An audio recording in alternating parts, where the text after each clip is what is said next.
Bem-vindos ao episódio piloto do Up Talks. Isso aqui é uma história engraçada. Eu, obviamente, não sou uma pessoa de mídia, eu sou um nerd que trabalha com inteligência artificial há muitos anos. E por uma série de razões que eu acho que as pessoas imaginam, esse assunto ficou meio importante e relevante e eu tenho pouca coisa a ver com isso. Mas ao escrever e ao dar entrevistas e ao falar, o interesse pelo assunto foi crescendo e eu comecei a participar de um monte de programas e comecei a fazer uma reunião semanal dentro da empresa para a qual eu trabalho, falarei disso daqui a pouco. E começaram a aparecer primeiro 100 pessoas, depois 200, depois 300 e depois 400. E aí a Intel gentilmente decidiu que isto talvez fosse um bom assunto para um podcast. Então esse é o primeiro episódio do Up Talks, oficialmente gravando no estúdio bonito aqui da ProHub. E eu tenho a honra de receber um cara muito legal, o Alexandre Canatella, que teve a gentileza de estar aqui conosco hoje, porque tem um monte de assuntos interessantes para falar com o Canatella. O Canatella é um dos pioneiros da internet no Brasil. É um dos pioneiros da visão moderna que a gente tem de tecnologia de inovação. É uma referência no setor de inovação. É um articulista brilhante. É um palestrante brilhante. Então, a gente acha que teremos bons assuntos para falar aqui hoje. Canatella, obrigado pela sua presença. Começa falando um pouco do que te traz aqui, ou eu te faço uma pergunta. Você começou a sua carreira num sites pioneiros no Brasil, acho que o site pioneiro no Brasil de receita, o Cybercook. Como é que foi sua ideia, isso 20 e tantos anos atrás? Quem era você? Você era um moleque com sonhos e aí você resolveu empreender. Fala um pouco disso. É isso, gente. Obrigado pelo convite. Eu sou um empreendedor, né? Um cara que se envolveu com a tecnologia e com o mundo digital por um acaso, mas principalmente por o acaso de pensar uma tecnologia que mude a vida das pessoas. Naquele período, em 97, eu era muito jovem, 20 e poucos anos, sem muita experiência da vida e da experiência empresarial, mas junto com sócios vimos uma oportunidade que era a internet, né? O fato das pessoas estarem conectadas, que acho que esse era o princípio, numa comunicação pela primeira vez bidirecional, porque a comunicação vigente, o rádio, a TV, o cinema, era unidirecional. E a gente olhou um dos comportamentos humanos, que era o fato das pessoas colecionarem receitas, né? O conhecimento de como as pessoas cozinham envolviam livros, né? Ou os cadernos culinários, né? Que na antiguidade fazia o receituário dos reis, né? Dos nobres, mas que na atualidade, naquele momento, em 1997, ele fazia com que filhos no pré dessem cadernos para as mães, dizendo, com a mãozinha, dizendo caderno de receita do Vitor, com a mãozinha, e onde a mulher ia lá e começava a escrever as receitas, pegava uma embalagem da maisena, cortava a receita, grudava, vandalizava a revista Caras no dentista e colocava ali.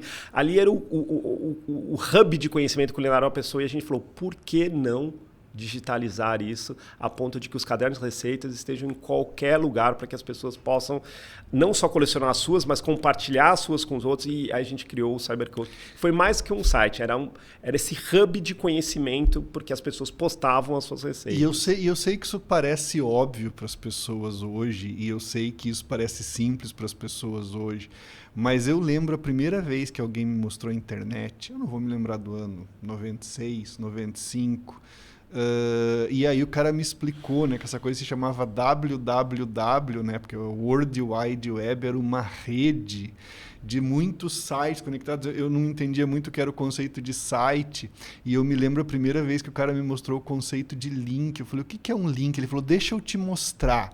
Olha só, a gente está nesse lugar aqui lendo esse texto. Tá vendo essa palavrinha aqui sublinhada? Eu clico, e eu vou para esse outro lugar com outro conhecimento. Eu falei, meu Deus, olha que interessante. Quanta coisa deve dar para fazer com isso, né? E aí, 2 anos depois, a gente começou começou a era, né, que a gente chamava de .com, né, não era a era da digitalização da internet, e você embarcou nisso. E como é que você foi? Você era, bem a história, banda de rock, você criou no seu quarto, você criou na garagem, você criou com amigos, alguém investiu nesse treco? O Cybercook, ele foi um projeto de 3 pessoas inicialmente, que colocaram um site no ar e foram alimentando um site que nem dinâmico era, ele era estático, né, com canais de comunicação, formulários para você mandar receita. E depois disso a gente olhou e falou, não, isso daqui é um projeto que pode... Vamos lembrar que ali começava uma euforia do negócio de empresas.com. Que acelerou ali 97 a 2000, vamos falar depois do boom ali. Aí eu falei, cara, acho que isso daqui é o futuro da minha vida. E aí a gente, daquele projeto que a gente fazia meio que em casa, a gente falou, vamos transformar isso numa empresa. E foi um negócio mágico, porque a gente saiu, né, desse processo de um projeto que quer chegar a algum lugar para um projeto que consegue ser o primeiro cliente e que muito rapidamente, em 99, a gente conseguiu um aporte de capital de risco, na época, de 99 para 2000, de R$1 milhão dentro de casa. Que era aquele grande negócio, 1 milhão, o que eu faço com 1 milhão? Naquela época, mas 1 milhão hoje, há muitas décadas atrás, era muito dinheiro. Então aquilo criou assim, falou, cara, a gente vai revolucionar o mundo, nós vamos criar... Então, assim, tinha uma... E assim, a gente, algumas coisas talvez tenha ajudado o mundo a ter se transformado, mas algumas coisas realmente a gente ajudou a forma, por exemplo, como as pessoas cozinham, ser completamente diferente. Na pandemia, a gente viu muito como o Cybercook conseguiu, por exemplo, fazer um mapa do comportamento de como as pessoas estavam se alimentando para também tentar auxiliar as demandas que as pessoas estavam criando, porque a alimentação dentro do lar virou uma chave da sobrevivência da própria humanidade, considerando que todo mundo estava. Então, o Cybercook foi essa história contínua, ligado muito à alimentação, mas a muita tecnologia, né? No final, a gente empregava mais gente codando do que pessoas cozinhando. E comportamento, né? E aí, bom, esse site chamou muita atenção. A gente teve aquela pancada ali do ano 2000, isso afetou vocês. Então a internet vai mudar o mundo, mas peraí, não vai mudar tanto assim. Tem muito dinheiro, mas não é assim também. Não, afetou absurdo. Eu tenho um capítulo de um livro chamado E-Causos, que Marcelo Taz, Romero Rodrigues, do Buscapé, escrevem, e eu fui uma das pessoas contempladas, o meu capítulo é A Receita para o Bolo Não Desandar. Conta exatamente esse episódio, né? Que é quando tudo era maravilhoso e a gente teve o que foi chamado de o boom da internet, né? Da bolha, né? Do que chamava bolha de internet. E a gente, do hyper, daquela coisa maravilhosa do dinheiro pode ser infinito para os seus projetos, para, além de um dinheiro finito total, faturamentos que não atingiam um break-even da operação, né? Em empreendedorismo a gente fala burn rate, né? A empresa queimando mais caixa com os projetos do que a capacidade de agregar receita. E aí isso foi uma coisa muito importante para a gente criar um processo que a gente fez, que é o fundamentódromo. Em determinado momento a gente falou assim, tudo que a gente faz que é legal e tudo que a gente faz que é vital vai estar em lados opostos da lousa, né? Então foi ótimo para a gente também, porque criou uma casca. O Cybercook foi uma empresa independente durante 23 anos e pouquíssimas tiveram essa trajetória, né? Não estou dizendo nem em termos de tamanho, né? Mercado Livre é uma empresa tão... Mas empresas que conseguiram criar trajetórias tão longínquas. Que se tornaram uma empresa de verdade e geraram valor de verdade. Daqui a pouco a gente fala como é que a história meio que acabou na tua ligação com o Cybercook. Mas, e aí você teve que aprender a ser empresário dentro desse mundo muito diferente. Você falou uma coisa muito legal, aprender a ser empresário. Porque naquela época, a palavra empreendedor não era muito utilizada, né? Era as pessoas de startup, que eles diziam assim. Então, as pessoas de startup, elas simplesmente pensavam só em tecnologia, só na questão da internet, né? Eles pensavam que eles eram, no final, uma padaria, né? Se não tem farinha, não tem pão.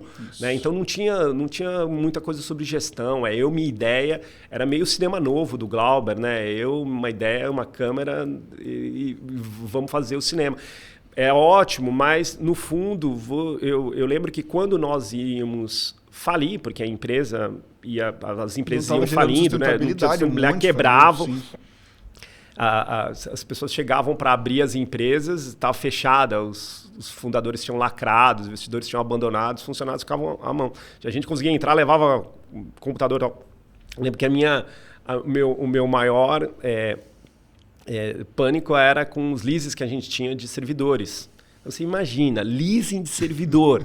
Né? Então eu falava, cara, esse endividamento e tal, né? Assim, hoje, você ter servidores para qualquer utilidade é uma coisa que, né, não envolve uma operação financeira de leasing, né? Não, então... e não envolve um aporte de capital, porque eu tenho cloud em que eu posso fazer experimentações infinitas e está tudo pronto. Né? Então, naquela época era um pouco sobre isso. Então, a gente teve que entender muito mais de gestão e eu acho que essa geração também de empreendedores digitais, né, de empreendedores do negócio de tecnologia, ela trouxe de uma outra forma, porque eu sempre falo, o Laércio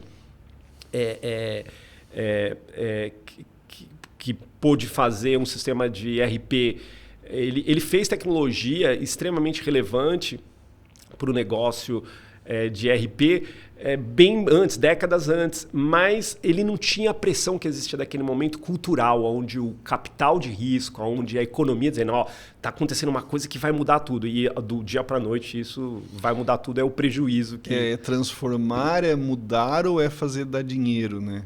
E eu quero voltar muito nesse paralelo daqui a pouco entre o início da era da internet e o início da era da IA, onde a gente está agora. Mas um ponto que para mim sempre é muito relevante, né? Eu convivo muito com startups, você convive muito com startups, eu inclusive quero falar mais a respeito disso, porque eu acho que a visão de startup por startup, quantitativo, não qualitativo no Brasil está meio perdido. Então, assim, eu vejo os estados, os governos, aqui tem 2.000 startups, 1.000 startups, e daí? Quer dizer, que valor você está gerando? A gente não está falando de valor, a gente está falando de quantidade. E mesmo dentro de universo de startup, eu vejo de novo esta visão.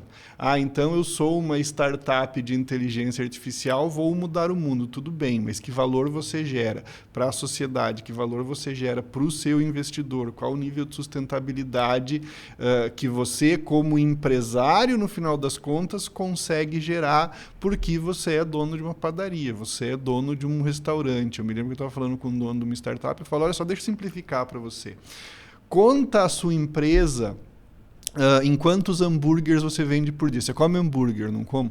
Então, assim, esse mês você vai vender 100 hambúrgueres, mês que vem você tem que vender 120 hambúrgueres, você tem que gerar sustentabilidade para você conseguir fazer teu negócio crescer. De outra maneira, a conta fica muito complicada. As métricas, elas não são reais. E essas métricas não reais foi o que derrubaram a bolha lá atrás e a gente está vendo um pouco disso. Mas eu quero falar outra coisa contigo que é bem interessante. Então, você tem lá o Cybercook e, de repente, você recebe uma oferta de aquisição do Carrefour, né?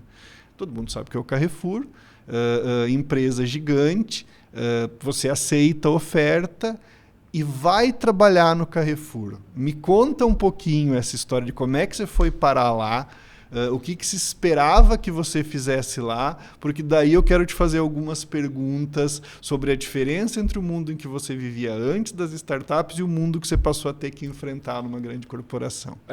O Cybercook teve essa trajetória de 21 anos independente, né? Depois uns anos mais dentro do Carrefour, onde eu ainda permaneci, mas ele chegou num ponto onde os players concorrentes, quer seja no mundo, quer seja no Brasil, eles estavam sendo adquiridos por grupos, né? E a gente entendia que, primeiro, um ciclo de investimento de risco longo, né? De 2 décadas. Então a gente entendia que a próxima fase era uma fase que, para continuar gerando valor, a gente não podia ser independente. E o Carrefour estava no momento de um lançamento de um propósito global, que era transformar a alimentação acessível a preço justo para todos. E o Cybercook tinha vindo no desenvolvimento tecnológico para transformar cada uma das receitas em precificáveis, quanto custa uma receita, transformar as receitas com todos os seus nutrientes, criar lista de compra para participar da jornada. Não era só ter a receita, é quanto custa preparar a receita, quanto custa preparar um prato. Porque a receita lá atrás era uma receita digital que eu posso colocar, era um diferencial, mas Você precisa fazer inovação a todo momento. Então a gente falava, a receita virou commodity, o que a gente faz para fazer? Então a gente criou realmente, o Cybercook virou uma plataforma para pessoas que cozinhavam. E aí o Carrefour estava nesse propósito e aí fazia todo sentido, até como complementação da nossa jornada. Bom, nós ensinamos as pessoas a cozinhar, a gente facilita a jornada dela de cozinhar nos lares e soluções, mas depois ela precisa comprar, ela precisa entender melhor como é que ela abastece a casa dela e essa era a jornada contínua. E aí, nesse momento, eu continuei liderando a companhia ainda dentro do grupo Carrefour, assumi uma diretoria de negócios digitais no grupo que tangibilizava com diversas áreas, com o e-commerce, com a inovação, com a sustentabilidade demais e, por incrível que pareça, com RH, com gestão de pessoas, aonde eu entendo que um grupo econômico do poder e da liderança do Carrefour, quando ele precisa fazer inovação, quando a gente está na camada inicial, a gente vai pensar sobre inovação aberta, a tecnologia pura, mas ali eles estavam num passo muito avançado, criando inclusive uma presidência específica para a transformação digital do grupo, e na verdade o que eles queriam era também ter um acquiring não só do time de Cybercook, mas da minha mentalidade empreendedora para a diretoria executiva do grupo. E aí fui trabalhar desde dos aspectos culturais da empresa, né? Então, eu lembro quando a primeira vez que o Cybercook era uma empresa ágil em 2012, acho que o manifesto é ágil, se não é 2001, é 2003, talvez. Então, 10 anos depois do início. Lá, uma consultoria chegava e falava assim, não, agora nós vamos transformar a empresa numa empresa ágil. E, para mim, isso não... Como é possível transformar numa empresa ágil? Porque, para mim, o ágil era muito mais uma pedagogia que você pode usar frameworks diversos do que uma... Então, porque numa startup aquilo foi meio que orgânico. Vou até te contar como é que a gente se transformou ágil.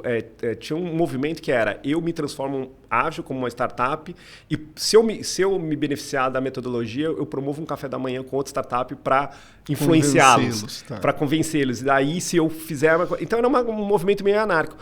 Então, eu entendi o que você falou, essas diferenças de qual o comportamento de uma de uma insurgente, que é uma startup, que é o Cybercook, e uma incumbente, que é uma major, né? Que é uma consolidadora de mercado como o Carrefour.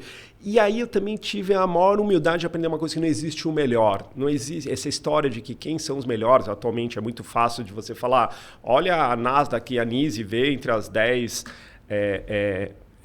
empresas mais valiosas, como são as empresas de tecnologias que venceram o pensamento empresarial.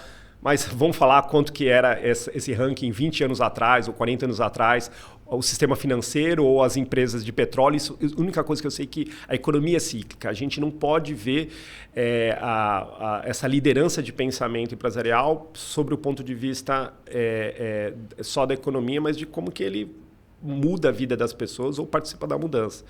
Então, o propósito ali foi criar um setor incômodo, que era o Canatelli e o seu time, para auxiliar nessas jornadas. Eu tenho uma história parecida, né? Eu também comecei como startup, e essa startup eventualmente foi investida pela Stefanini, que era um grupo infinitamente maior, e hoje também é muito grande, talvez o maior grupo de tecnologia do Brasil.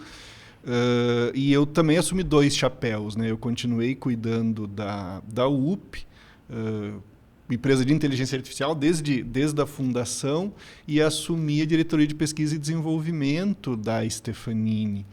E o pensamento era completamente distinto, né? Então eu trabalhava de bermuda e camiseta e aí fui trabalhar numa consultoria clássica, que naquela época todo mundo usava terno e gravata, hoje não mais. E eu me lembro que 1 ou 2 meses depois da aquisição, eu fui visitar a sede da Stefanini em São Paulo. A UP ficava no interior de São Paulo, em Sorocaba, e eu fui de terno e gravata. E aí a Mônica Herrero, então presidente, grande amiga, a presidente da Stefanini, então me encontra no corredor e me fala assim, o que é isso, fofinho? Eu falei, uai, Mônica, todo mundo aqui trabalha de terno e gravata, como é que eu vou vir? Ela falou, não, a gente te comprou para ser diferente, se fosse para ser igual, eu não tinha te comprado. Eu falei, entendi. Então, a grande corporação, ela busca, né, nessa mentalidade diferente, arejar uma estrutura que é muito difícil de ser movida. E ao longo desses anos, eu hoje trabalho muito mais com grandes empresas, a gente percebe como a mudança cultural talvez seja a mudança mais difícil, né? Se eu tenho uma coisa que eu posso, assim, aí sim me orgulhar, e assim como vários fundadores de startup, pessoas de inovação e dentro da indústria digital no mundo inteiro, é como positivamente nós influenciamos que as grandes empresas, que as grandes estruturas também tivessem um olhar de que dá para fazer diferente, que dá para ser e principalmente na cultura, né? Nesse aspecto, eu acho que tem uma suavidade, né? O que as empresas hoje talvez não conseguem é permear a empresa inteira desse novo olhar ou desse novo frescor. Mas elas vão ali colocando unidades, transformando as unidades e tal, e eu tenho convicção que isso melhora o negócio, porque isso não é bom só para funcionário, só para fornecedor, para clientes, isso é bom pro negócio. E é melhor mudar constante do que mudar rápido. Então, cada um no seu tempo. Eu acho que as empresas têm se valido muito da cultura do que as empresas de inovação fizeram para diversas coisas. Eu acho que a experiência traz a nós dois a compreensão que a questão é a velocidade da mudança. Então, quando você está dirigindo uma empresa de 10, 20, 50, 100 pessoas, você consegue mudar radicalmente a direção desse mês para o mês que vem. Gente, temos um novo foco, está aqui a nova apresentação, vamos lá, vou treinar todo mundo, né? Você arranja uma sala grande ou faz uma chamada de vídeo e treina todo mundo e temos um novo negócio. Quando você pega um grande incumbente, obviamente não dá para ser assim. Você tem contratos estabelecidos há anos, você tem uma maneira de fazer estabelecida muitas vezes há décadas, você tem um mercado que também não aceita mudança de maneira tão tranquila, e aí você sabe que dá para fazer a mudança, mas é devagar, né? O transatlântico você vira um grauzinho de cada vez, e aí quando você olha para o horizonte, você sabe que você vai chegar num lugar diferente. Aí tem uma responsabilidade muito grande dos gestores e gente. Vou contar uma coisa assim parecida do que você falou. Uma vez eu vi de uma diretora de RH no grupo Carrefour falando assim, Canatella, mas aqui não dá, nós não somos uma startup. E eu falei uma frase que mudou muito, acho que a forma como ela, nos 3 anos que nós trabalhamos junto, conseguiu mudar as coisas lá. Eu falei para ela assim, não faz isso com vocês, não é justo. A justificativa de que nós não somos uma startup por isso, não vai poder ser assim ou não dá para ser assim. Isso é muito cruel com vocês. Vocês primeiro têm que tentar a tese de mudança caber na cabeça de vocês, depois desistirem dela. Porque se vocês não fizerem a mudança, o consumidor, o mercado, os funcionários que vão vir da próxima geração, eles vão mudar. Então, é muito cruel você... E eu vejo que é muito a questão de comportamento da mudança, né? A construção do comportamento da transformação, ela não custa não só dinheiro, mas também a gente abrir mão de determinadas coisas e criar novas convicções paulatinamente. E se você decide de saída que não é possível, não é possível, né? É que fica um negócio exclusivo de startup e tal. Algumas coisas serão, outras não. E quando você pensa nos incumbentes, e a gente está falando aqui dessas empresas muito grandes, muitas forças de mercado se movem ao mesmo tempo, né? Então, quando a gente fala do varejo, a mudança não é fundamentalmente na estrutura de venda, logística e distribuição. A mudança é em como o consumidor passa a enxergar o mundo diferente e, portanto, seus hábitos também vão mudando lentamente e o grande fornecedor dessa necessidade precisa entender como isso funciona. Mas também numa grande organização, tudo isso custa tempo, tudo isso custa redesenho, tudo isso custa mudança de cadeia, tudo isso custa renúncia a determinadas fontes de faturamento que eventualmente vão acabar desaparecendo. E é um cálculo difícil de se fazer. E agora na área da internet, a gente vai entrar nela daqui a pouquinho, e aí eu vou te pedir até para contar uma história antes da gente dar esse salto, que você tem uma história muito legal sobre pensar diferente e fazer diferente. Então vamos fazer isso e depois a gente vai para a nossa era da IAC. Eu tive o privilégio de morar 3 meses na Califórnia, no Silicon Valley, e morei um período inicial desse período que eu fiquei lá em Cupertino, que é conhecida por ser a cidade sede da Apple. Naquele ano, em 2014, no ano anterior, a cidade de Cupertino tinha sido a cidade com o segundo melhor ensino infantil dos Estados Unidos. E eu tinha ido lá por causa desse interesse, né, no negócio de ensino infantil. Só que lá é uma cidade que tem muito idoso. Naquele período tinha muito chinês, uma história muito engraçada porque tem chinês lá, né, muitos jovens chineses fazendo high school, morando em república. E não é uma cidade interessante perto das outras cidades, que algumas cidades são mais difíceis que outras ali, porque ela vive muito em função da Apple. É uma cidade muito pequena. Então, é o ecossistema de funcionários e de fornecedores. E aí eu conversava com muita gente que trabalhava lá, mas eu também tive o problema de conversar com pessoas aposentadas, os formers, que eles chamam, né? Pessoas que passaram anos na Apple, tal, que já tal. E eu lembro que eu nunca tinha ouvido essa expressão, former. E aí eu lembro que eu tive um negócio de entender como que a Apple tinha tido essa forma de chegar ao que chegou já em 2014 e muito mais agora no ano de 2025, que é essa liderança no negócio em diversos campos que ela atua e um protagonismo tão grande na vida digital, que era na crise dela, né, depois da saída do Steve Jobs, né, relatada por todos os livros, histórias e tal. Inclusive, a grande biografia dele é do Walter Isaacson, que é o mesmo autor do Leonardo da Vinci.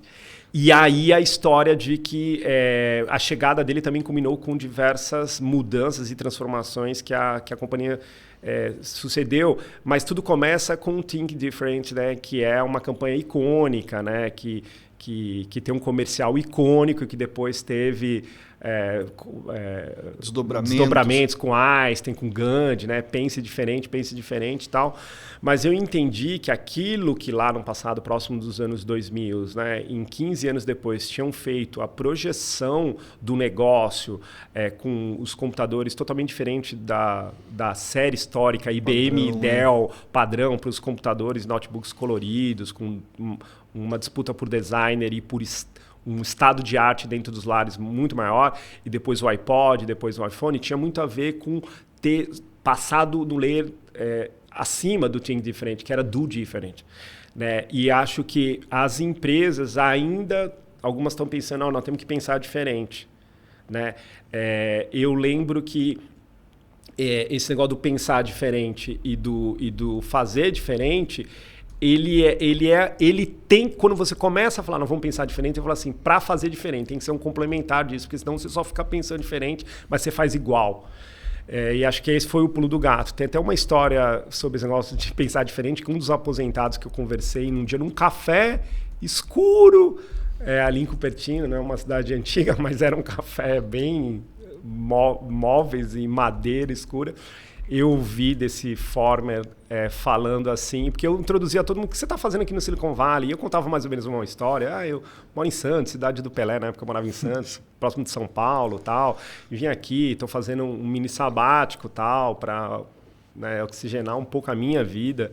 A minha mãe tinha passado por um câncer um ano antes, tal, tinha toda uma história, eu tinha estado no Vale a trabalho e falei, cara, eu quero voltar para cá e ficar uma temporada. E eu falei assim, faça essa introdução da vida e tal, e falei, aí eu vim aqui para pensar fora da caixa. Cara, aí ele parou, não falou mais nada, ficou quieto, e aí ele fala assim, que caixa? Aí ele pegou o celular dele, que era assim, de pesquisa, e buscou alguma coisa e pensou... pensar fora da caixa em inglês no Google, aí colocou no Google Images e veio um monte de imagens de ilustração, pensar fora da caixa e tal. Ele falou, essa é a maior besteira repetida em série, que é o pensamento de gestão, de evolução pessoal, empresarial tem. Porque a pergunta é, que caixa? Aí ele fez uma busca no Google da cidade de São Paulo até Cupertino, quantos quilômetros? Aí ele falou, você andou tantos quilômetros para uma coisa que te colocaram, porque não existe essa caixa. Você se colocou dentro de uma caixa imaginária, e aí começou a falar sobre o pensamento de mudança e tal. Eu ficava olhando assim para um cara, ele era oriental, e eu, assim, falava, cara, é meio budista, assim, que no final é um pouco sobre isso, né? As mudanças, as transformações, elas, inclusive de fazer diferente, a gente coloca os limitantes como uma caixa, né? Isso nas empresas vão ser o orçamento, vai ser a tecnologia, vai ser o banco de dados que não é suficiente, sei lá, cada um vai ter. Até uma coisa a gente não vai nas soluções. Eu vou te complementar em duas coisas. A primeira, a gente falou de cultura, né? Nem o Steve Jobs, na sua primeira passagem pela Apple, empresa que ele fundou, foi capaz de estabelecer uma cultura perene. Tanto que depois da saída dele, a Apple sofreu terrivelmente, ele teve que voltar e aí sim, na sua segunda vinda, mais velho, mais experiente e com a capacidade sobre-humana que ele tinha de liderar e de influenciar, né? Até o livro fala uma frase que eu adoro, que é o campo de distorção da realidade. Ele pensava de maneira tão forte que ele mudava a realidade ao redor dele, ele conseguiu criar uma cultura que aí sim permanece hoje sob a liderança do Tim Cook na Apple. Mas a segunda coisa é uma realidade brasileira que eu enxergo muito e que tem muito a ver com o que você fala, que é essa coisa da inovação nas empresas. Então, toda grande empresa tem uma área de inovação, e aí tem os modelos ali, você prega os post-its na parede, design thinking, enfim, um monte de frameworks diferentes, né? Aí desculpa os anglicismos aqui, para gerar inovação. E eu vi muito disso, eu vi muitas apresentações disso. E aí, ao longo do tempo, eu comecei a ficar meio cético, porque eu via... Então, você entra numa indústria e tem a sala de vidro bonitinha, com as cadeiras amarelas e o post-it na parede, e eu falava, tá, tudo bem, mas a liderança da empresa está aqui, porque, tá, tem meia dúzia de caras legais, que vieram de faculdades legais e que têm boas ideias, mas é que vocês não vão conseguir gerar transformação nenhuma se a liderança da empresa não estiver absolutamente dispostas a apoiá-los na parte mais difícil da inovação, na parte mais difícil da criação, que é você tem que dizer não para muitas coisas. É muito fácil você trazer boas ideias, mas as boas ideias, eventualmente, elas vão transformar as coisas anteriores. Elas vão transformar modelos, elas vão transformar silos, elas vão transformar estratégias. E os caras descolados da sala de inovação não vão conseguir fazer nada se no ponto mais alto da corporação você não tiver um apoio muito forte. E normalmente você não tem. Normalmente você não tem. A mudança, de maneira geral, ela consegue ser feita quando ela é necessária. Quando ela é apenas desejável, não. Eu vejo muito isso, e eu vi muito isso. Acho que as empresas, elas conseguem beber além desses espaços de inovação, dos frameworks de inovação, quando elas têm generosidade. E aí eu acho que a competição entre o pensamento insurgente, que é representado pela inovação, pela startup, e os incumbentes, que é a liderança dos principais eixos, né, da indústria, serviço, tal, as grandes empresas, é que há uma competição. Eu acho que quando tem generosidade é onde tem o melhor ganho. E é verdade, a liderança tem que fazer parte disso, porque não existe uma coisa ou outra, é uma coisa e outra, né? Tem algumas coisas muito interessantes sobre o meu período no Carrefour. O Carrefour sempre tem um evento anual relevante, que é o CEO Global vem, né, da França, vem para o Brasil, e existem várias unidades de negócio, tem apresentações e tal, é muito importante. Da segunda vez que ele fez, o Cybercook não foi para a sede do Carrefour, ficou dentro de um hub de inovação, num cowork em São Paulo, lá, relevante e tal, porque a gente tinha que beber daquela nossa forma de fazer, de estar no café conversando com outro engenheiro, entendendo sobre uma outra tecnologia, aí na hora de sair tá tendo um workshop sobre um assunto e as pessoas viverem daquilo que é, né?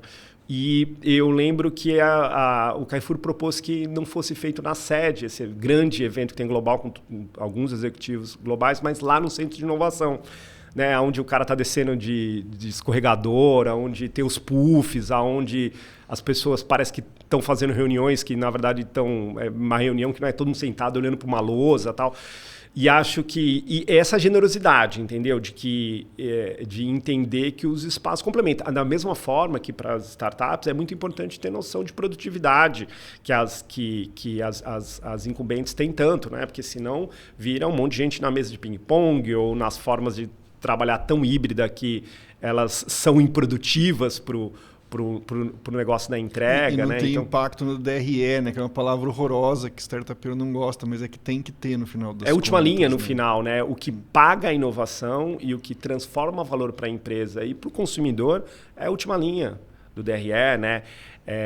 Isso é fundamental e eu queria voltar num tema que você acabou de falar ali, que eu queria ter falado e não falei.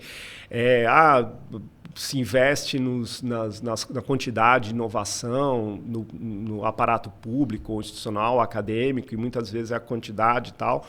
Eu falo assim, para muita gente que trabalha com o ecossistema de inovação aberta, ou de startup, ou de fomento de empreendedorismo, eu falo assim, cara, chegou a hora de diminuir a aceleração as acelerações que estão baseadas na aceleração da tecnologia, da produtivização, e começar a criar aceleração de negócio, porque se não tiver nota fiscal emitida, não tem tecnologia.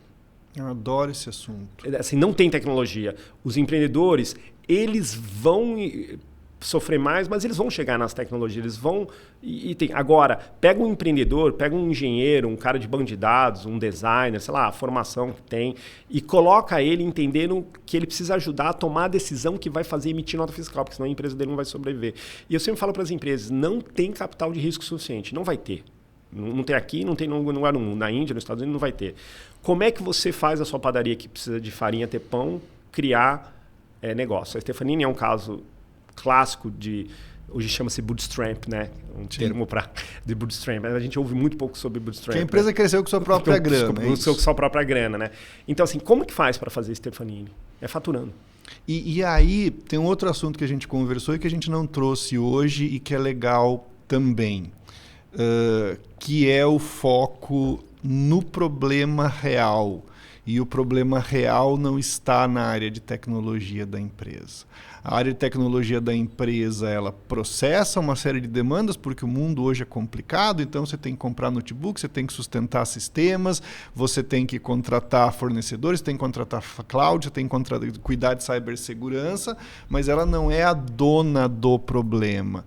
E muitas vezes as pessoas de tecnologia, elas vivem no mundo delas mesmas, que é um mundo bom, né? A gente fica em salas com ar-condicionado, a gente viaja para convenções em lugares bonitos, mas ela acaba se descolando do problema da sua própria organização. Eu vejo muito isso. E aí, voltando um pouco para o ambiente de startup que a gente está falando, muitas vezes as startups elas se focam muito na beleza das suas próprias ideias e não focam ou não entendem o problema real dos clientes que elas deveriam servir.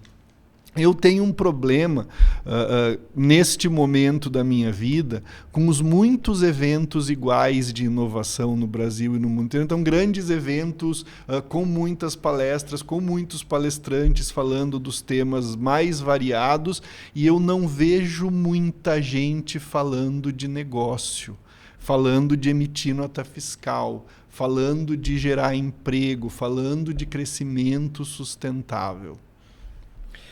Eu tenho uma atuação também como conselheiro consultivo e estudando governança corporativa. Estou muito ligado ao negócio de cultura, exatamente porque as empresas médias brasileiras são empresas familiares, são empresas pequenas e médias, tal. Não o mundo da startup, o mundo da tecnologia ou dos incumbentes, né? E pensando no pensamento de inovação, quando a gente fala sobre governança, é muito sobre não só essa provocação, mas como colocar você na trilha desse pensamento, né? E usando tecnologia, porque a tecnologia não é só essencial, ela é vital hoje em dia, né? Assim, ela para maioria dos esmagadores todos, ela é killer. Ela é o que transforma a sua competitividade. Mas é meio, não é fim. É né? meio, não é fim. Mas ela vai trazer para... O problema é que a rejeição à importância da tecnologia, ela é também você não chega no fim, porque você se auto-vale de como você fez a vida inteira para aquilo dar certo, né? E a tecnologia, eu vou dar um exemplo. Teve uma discussão no Carrefour sobre a importância da planografia, né? De como é que são montadas as prateleiras, porque as áreas mais nobres estão sempre à vista dos olhos, né? Então você vai com consultorias e faz as pessoas andarem pela loja com óculos que mostram para onde ela está olhando e vai olhando o mapa de calor de uma loja e tal. E eu falava assim, mas cara, tem um comportamento que é só você andar por loja. Não na loja modelo, né? Porque o executivo quer ir nas lojas modelo, mas naquela loja comum que você entra e você olha o comportamento humano hoje. Hoje as pessoas entram olhando o celular, porque tem a lista de compra, porque tem o Zap, a mãe falando. Então a cabeça das pessoas, isso daí não precisamos falar, ela está muito mais assim do que assim. O Uber, no Rio de Janeiro, quando tinha o confronto dos taxistas e motoristas de aplicativo, percebendo isso, começou a colocar a comunicação de para onde é o lounge do Uber para o chão, porque sabia que todo mundo, quando desce do avião, desce olhando as suas mensagens e vai olhar para o chão. Então, isso para mim é tecnologia. Isso para mim é algoritmo. Como é que eu entendo a cabeça humana para criar um processo digital, um processo de digitalização do chão para levar a pessoa ao fim. No final, isso é tecnologia. Ela só não é um algoritmo, nesse caso, e um silício acoplado. Então, trazer as pessoas para esse tipo de pensamento é o que pode mudar. Ainda que a gente tenha o óculos mais eficiente para fazer um mapa de calor, e temos que ter, e temos que se valer no meio, como você falou, para chegar no fim. Mas antes a gente tem que mudar um pouco esse mindset de do diferente. Legal. Como fazer diferente. Aí chegamos num momento pelo qual eu estava ansioso. Então, você é um cara que passou de maneira importante pelo processo de início da era da internet, 20 e poucos anos atrás, e agora a gente tem essa grande modificação. E aí eu vou citar um cara muito mais importante do que eu, que é o Bill Gates, né? A gente estava falando dele hoje também, e o Bill Gates disse que a gente teve 4 grandes transformações na carreira dele, que é uma carreira obviamente muito importante, a mais importante do mundo talvez aí nos últimos 40 anos. Ele diz, a primeira grande modificação foi a interface gráfica de usuário, então o que permite a gente usar um mouse e janelinhas no computador ao invés de código puro, né? Isso meio que desenvolvido por ele, meio que desenvolvido pelo Steve Jobs, uma iniciativa lá da Xerox lá atrás. A segunda foi a internet, não preciso explicar isso para ninguém. A terceira, ele menciona o iPhone. Veja que o Bill Gates ele não menciona o telefone celular, ele menciona o iPhone, porque o iPhone, e olha como as tecnologias se complementam, ele traz a internet para o bolso das pessoas. Antes disso, o telefone celular servia para fazer ligação. O Steve Jobs mudou isso. E ele disse que o quarto grande impulsionador da tecnologia é a IA, esse momento que nós entramos agora, e que teve um salto quântico, né, com o lançamento meio apócrifo ali do ChatGPT em novembro de 22, mas que a gente já sente os impactos em todas as direções do mundo das startups, do mundo corporativo. Como é que você enxerga esse momento da IA? E se você puder, faz um paralelo entre a excitação e a antecipação lá do início dos anos 2000 e do que a gente enxerga, ou do que a gente está sentindo agora nesse novo mundo da inteligência artificial. Bom, sentei na janelinha desse ônibus em 97, né? Então vi várias promessas de revolução, né? Coisas que iam mudar o mundo. Quem é mais antigo sabe que existia uma mensageria que antigamente era no desktop, no computador, que é o equivalente ao WhatsApp hoje, para vocês entenderem, web. O ICQ. Teve o ICQ, mas teve um momento que o Messenger da Microsoft, a janelinha dele publicitária equivalia ao top de 5 segundos publicitário do Jornal Nacional, de importância do mercado publicitário. Olha que loucura. Bom, agora então a gente vai ganhar o jogo da mídia e nem existe mais Messenger MSN. Né? Então, assim, essas mudanças que são revoluções prometidas, eu sempre tenho um pouco de cuidado, porque sempre depois do oba-oba vem o epa-epa. Aprendi isso lá no estouro da bolha. E então, você falou uma coisa assim, o Steve Jobs falou sobre a grande mudança e não sobre a revolução. O problema é que a mídia, os especuladores, eles sempre vendem revoluções, e daí, na hora que você vende revolução, ou ter uma manada que corre. A gente viu isso muito próximo do metaverso agora, né? O Facebook mudando para Meta, colocando todas as suas fichas em Meta. A Microsoft estava bem posicionada, com um brasileiro, inclusive, Alex Kipman, Sim. que é daqui de Curitiba, liderando o Holons, lá, que é o projeto de holografia da Microsoft, todo mundo olhando isso, só que a gente viu que isso não provocaria uma revolução. Então, algumas coisas provocam mudanças que capturam valor, elas vão ficar. Algumas que não capturam valor, elas vão não ter perenidade para o negócio. A inteligência artificial já existe há algum tempo, ela chegou no mainstream nos últimos anos, né, para fora da vida tecnológica. Isso é um grande feito. Isso pode trazer mudanças, como você disse, que sejam essenciais, mas em alguns setores elas vão ser promessas, onde o impacto será muito pequeno e vai trazer muito mais firula, muito mais brincadeira ou coisas que vão ter custo, mas não a captura de valor. E outras elas vão realmente, como na ciência, como na medicina, como em seguros, para o sistema financeiro e tal. O que é importante não é só ficar ligado, é pensar como a tecnologia de inteligência artificial ela pode ser um projeto não só contínuo, mas um projeto que envolva a captura de valor. Ele será essencial para o que a gente vê. Eu estava agora com um desafio médico com um dos meus filhos, cada vez mais olhando, né, prognóstico de imagem e falando, tem uma pessoa por trás disso. Mas quem consegue fazer algumas análises de imagem, não era o caso, que era uma análise não de alta complexidade, a mente humana ou um aprendizado de máquina que tem o acesso ao mais vasto campo de estudos acadêmicos sobre esse gênero, né? Aonde eu vou ter mais eficiência, né? A decisão de risco de crédito ou de seguro vai ser tomada com que parâmetros que, além de um conhecimento limitado de X vetores de um banco de dados, mas não dá possibilidade generativa da gente entender todos os cenários possíveis para precificação ou para calcular o risco disso. E isso a gente vai eventualmente criar muito valor, mas a gente vai depender das pessoas, como é que a gente vai conduzir isso, não só do ponto de vista ético, mas também como a tecnologia vai sobreviver a custos viáveis, que é uma das grandes discussões que a gente tem daqui para frente, né? É bom porque a tecnologia, nesse momento, ela está chegando nas pessoas, ainda através dos vídeos que conseguem mover fotos, ainda através das perguntas para o ChatGPT ou para o Gemini ou para qualquer uma das tecnologias. Mas quando ela chegar na forma como... Quando a inteligência artificial ajudar a como eu reponho minha geladeira, por exemplo, como eu sou mais eficiente na minha compra de produtos, e isso tirar as fricções, porque tem muita fricção, é um outro problema de qualquer tecnologia, não é Sim. da inteligência artificial. Quando tira e elimina as fricções, as pessoas sentem isso, que é o celular como smartphone, você acabou de citar, né? Então, eu antigamente tinha telefone para falar, hoje, coisa que eu menos faço é para tudo. Quando a inteligência artificial tiver na ponta do consumidor, mas também na ponta do usuário final da tecnologia nas empresas, nos bancos, tal, nas organizações, aí nós vamos ter isso fazendo a mudança que captura valor, que é o começo da sua pergunta.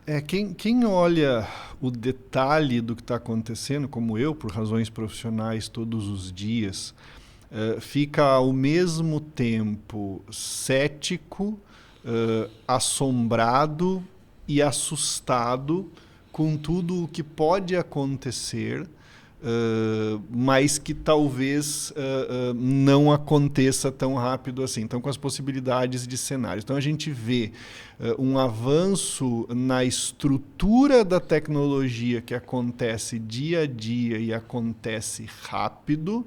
A gente vê dentro do laboratório um aumento de possibilidades cada vez maior e a gente já consegue ver mudanças estruturais importantes em ramos relevantes do conhecimento.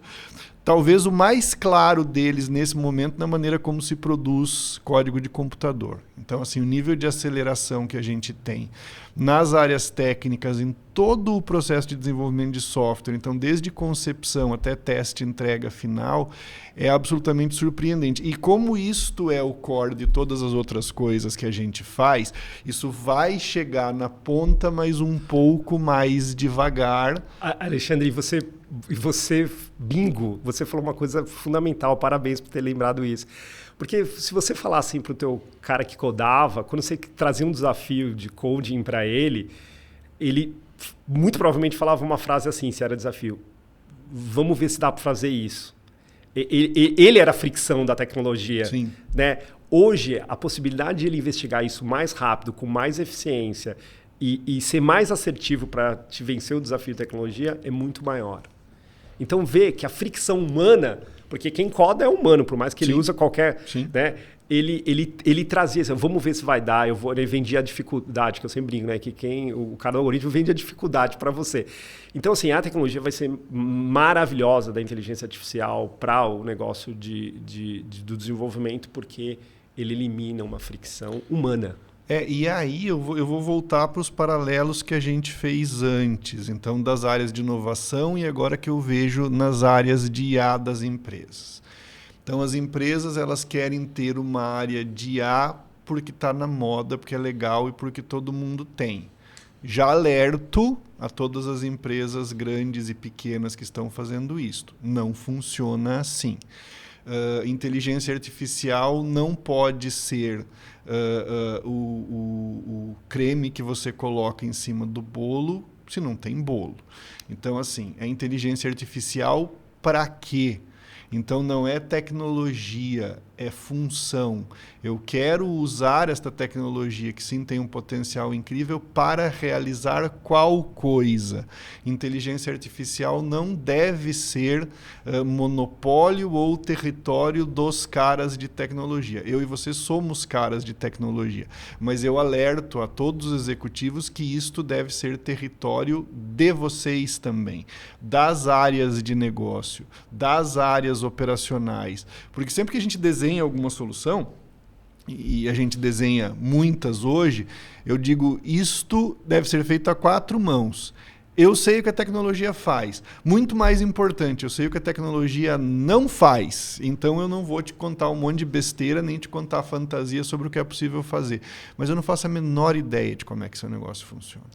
Eu não sei como é que negócio de seguro funciona, eu não sei como é que negócio de atendimento funciona, eu não sei como é que negócio de operação funciona, eu não sei como é que negócio de contrato funciona, eu não sei como é que logística funciona. Eu preciso que você me diga.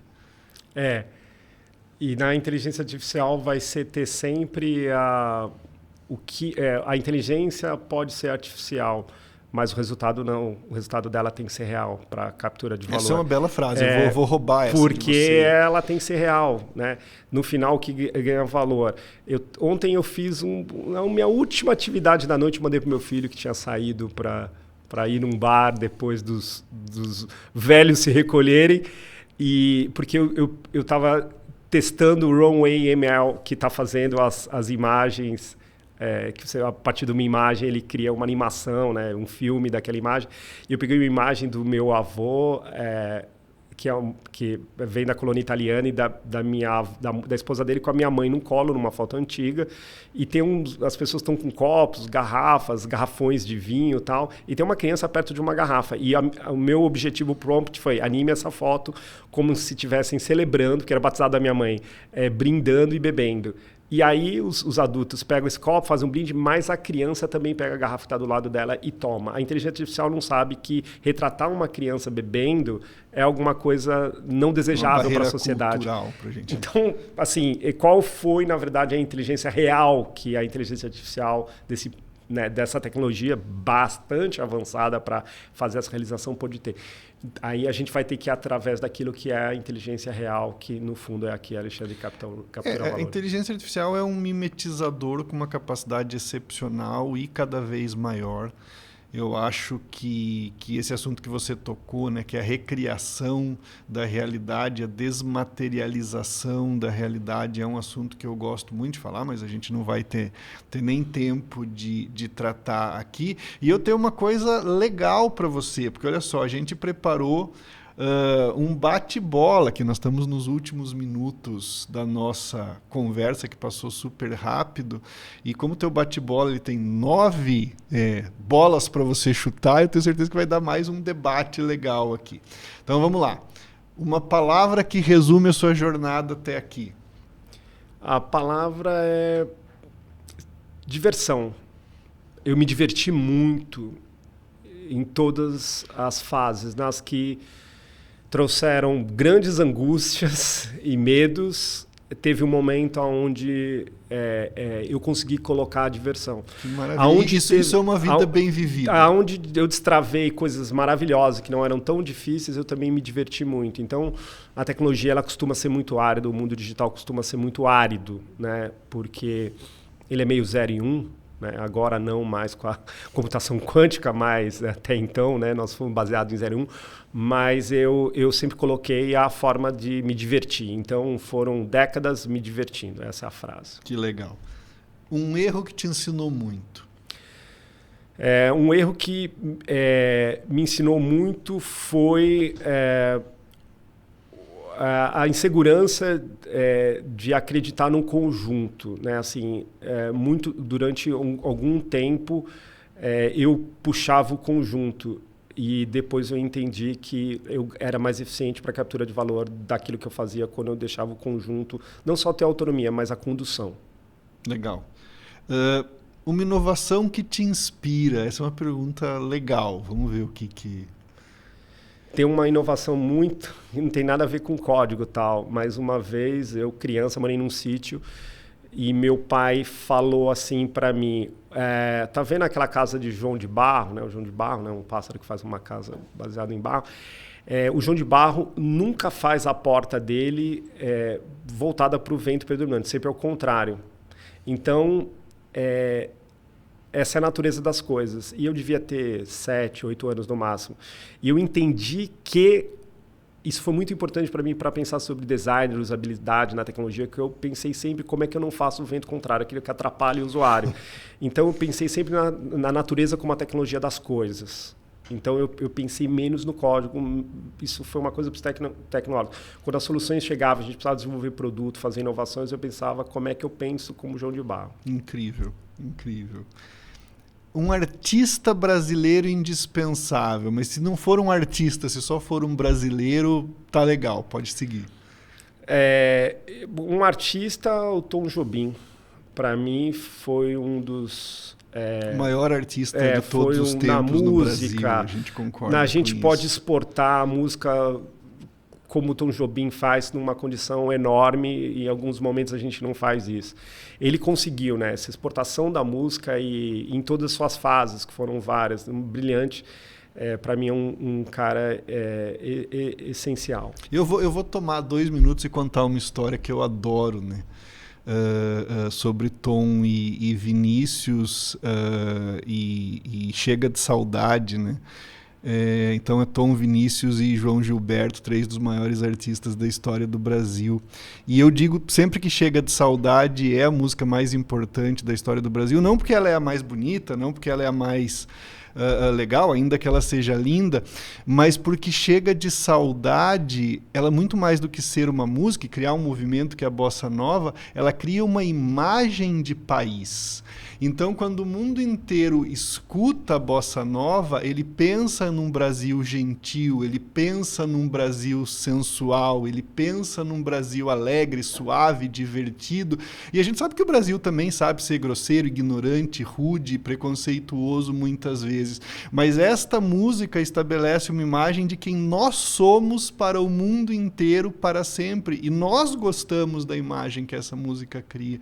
Então, isto não é uma música, isto é uma declaração de brasilidade que nós vamos... Então, adorei que você tenha mencionado este cara. Mas vou aproveitar para mencionar uma pessoa também, porque nós homens temos uma tendência a reconhecer na generalidade o homem, mas tem uma mulher que para mim também, não só como artista, mas como mulher, que hoje tem as obras mais valiosas brasileiras em qualquer instituição artística, que é a Tarsila de Amaral. Mulheres desejem ser Tarsila de Amaral, Clarice Lispector e tal, porque foram mulheres que mudaram. Cora Coralina, tal.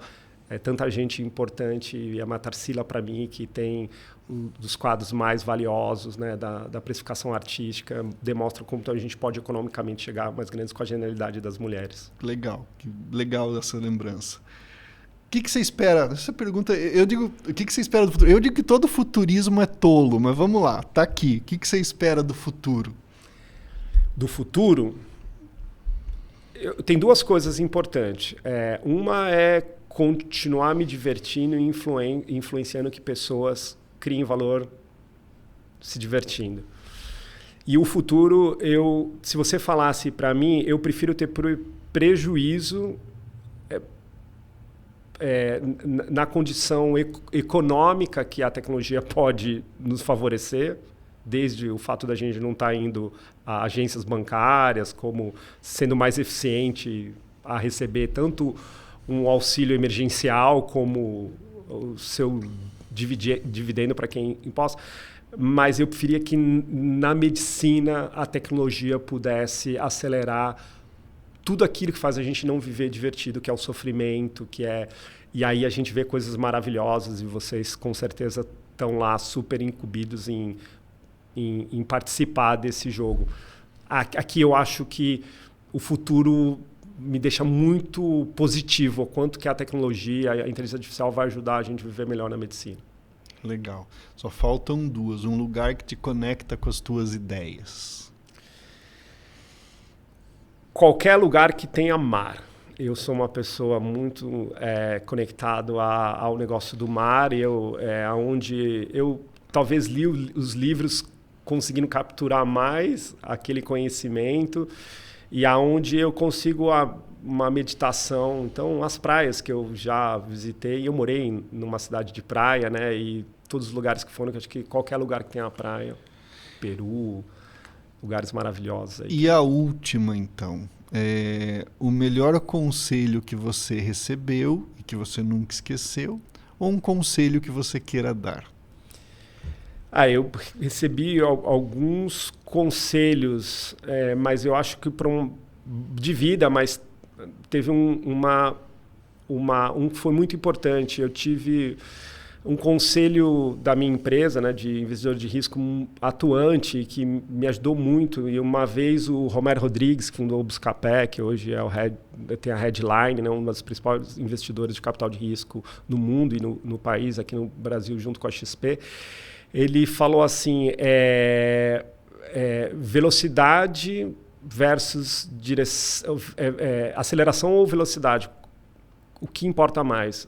O que importa é a direção certa, né? Então, em cada plano que a gente faz de quarter ou anual, quer seja para o DRE, tão importante para a viabilização da tecnologia ou para desenvolvimento de produto, a velocidade ou aceleração é extremamente importante calibrar qual é a direção certa. Então, foque na direção certa e ela muda. Legal. Cara, muito obrigado. Foi excelente ter você aqui, uma honra, uma alegria, grande papo.